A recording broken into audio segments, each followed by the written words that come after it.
Do you want to add or update your payment method on Rakuten?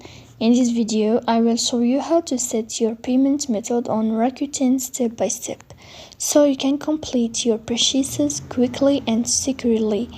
Setting the right payment method helps you shop smoothly and avoid checkout problems.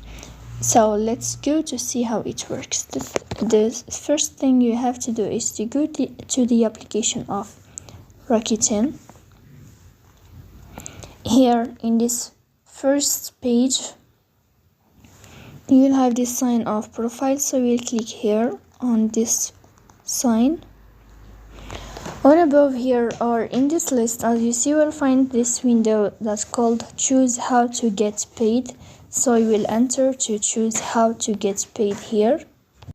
Then here on this page you will enter.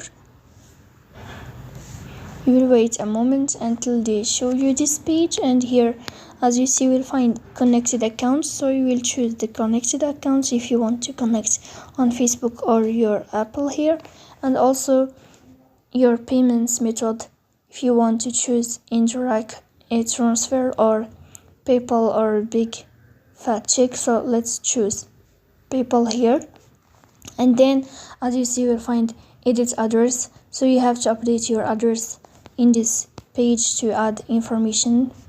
You have to fill this page about your information like your name, search for address, street address, apartment, city, postal code, state, province, and your country. Here you will choose your country if it is United States or Canada, and then we click on submit. So this is how it works. If you are enjoying watching this video and if this video is helpful for you, don't forget to support us by like and subscribe. See you next time.